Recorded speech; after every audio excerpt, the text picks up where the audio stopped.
Assalamualaikum warahmatullahi wabarakatuh. Pada kesempatan kali ini, kami akan mempresentasikan mengenai menganalisis proses adaptasi makhluk hidup terhadap habitatnya.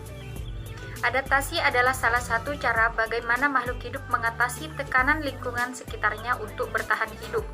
Makhluk hidup yang mampu beradaptasi dengan lingkungan akan bertahan hidup, sedangkan makhluk hidup yang tidak mampu menyesuaikan diri berisiko mengalami kepunahan.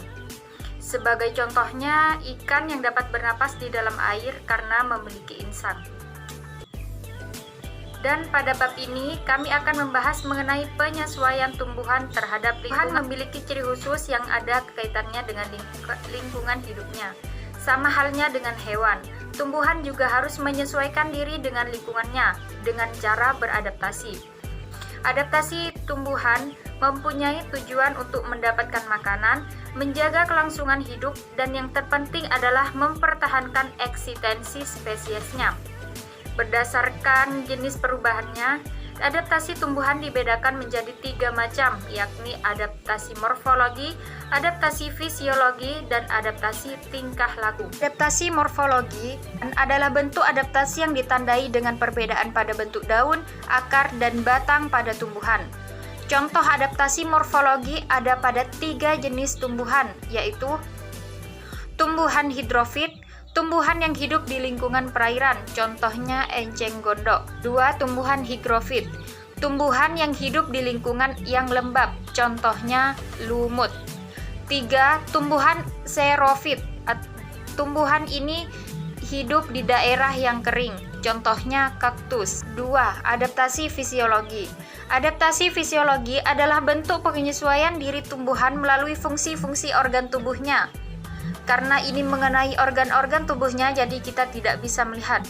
Contoh adaptasi fisiologi adalah tumbuhan kaktus yang mampu tumbuh di daerah panas dan kering atau padang pasir. Kaktus mempunyai batang yang berfungsi sebagai penyimpan air. Ketika hujan turun, kaktus menyerap air sebanyak-banyaknya. Akar-akar samping pada kaktus akan mengisap air hujan sebelum air itu menguap. Air yang terisap disimpan pada batang kaktus yang berkulit tebal. Kulit mengalami penguapan, kemudian batang kaktus membengkak setelah hujan turun. Sebaliknya, batang kaktus mengerut ketika air telah terpakai, terutama pada musim kering. 3. Adaptasi tingkah laku. Adaptasi tingkah laku adalah bentuk penyesuaian diri dengan menunjukkan perilaku tertentu akibat mendapatkan rangsangan untuk melindungi diri dari musuh, baik rangsangan biotik maupun abiotik. Contoh adaptasi tingkah laku adalah bunga matahari. Bunga matahari beradaptasi dengan cara menyesuaikan diri terhadap sinar matahari dengan mengikuti arah gerak matahari. Matahari akan bergerak atau terbit dari arah timur dan terbenam ke arah barat, seperti halnya bunga matahari. Saat matahari terbit di arah timur, maka bunga matahari akan mengarah ke arah timur, dan akan mengarah ke arah barat jika matahari sudah terbenam. Hewan dan lingkungan. Adaptasi yang dilakukan setiap jenis hewan berbeda-beda, semua tergantung jenis lingkungan yang ada di sekitar mereka.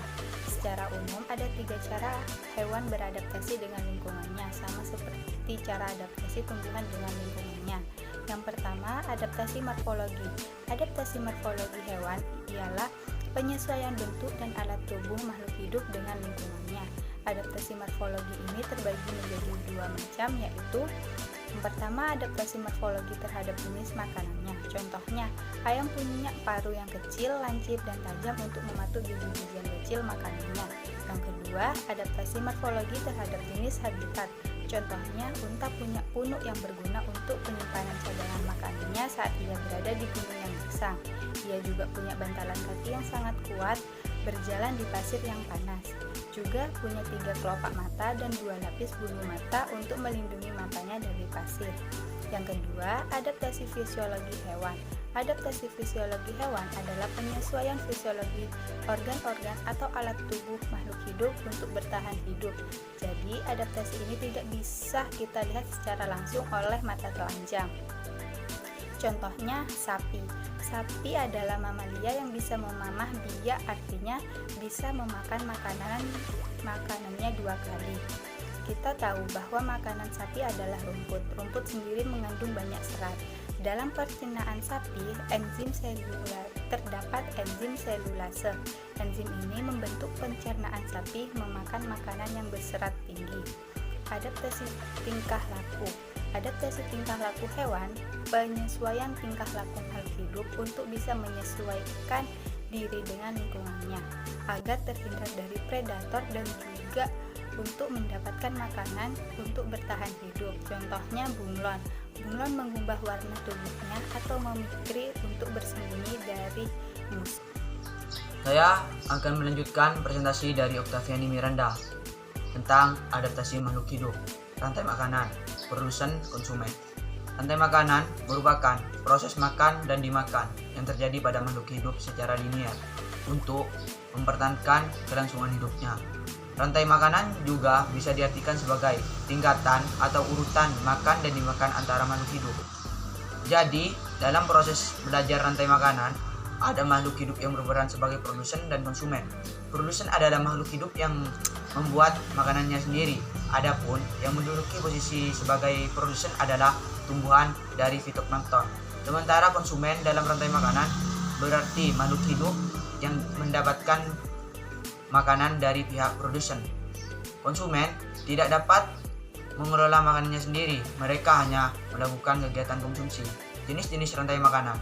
Rantai makanan terbagi menjadi 3, yaitu rantai pemangsa, rantai parasit, dan rantai saprofit. Berikut penjelasannya. Rantai makanan pemangsa. Rantai makanan pemangsa ialah rantai makanan yang terjadi ketika hewan pemakan tumbuhan dimakan oleh pemangsa daging. Contohnya, kelinci dimakan oleh ular, ular dimakan oleh elang. Rantai makanan saprofit. Rantai makanan saprofit ialah rantai makanan yang terjadi untuk mengurai organisme yang mati. Rantai makanan ini muncul karena adanya decomposer, yaitu contohnya elang mati yang dimakan oleh bakteri. Yang ketiga adalah rantai makanan parasit. Rantai makanan parasit ialah rantai makanan yang terjadi karena terdapat organisme yang dirugikan. Contohnya, pohon besar yang ditempati oleh benalu dan manusia dan kutu. Mungkin itu saja yang dapat saya jelaskan. Kurang lebihnya mohon maaf. Wassalamualaikum warahmatullahi wabarakatuh.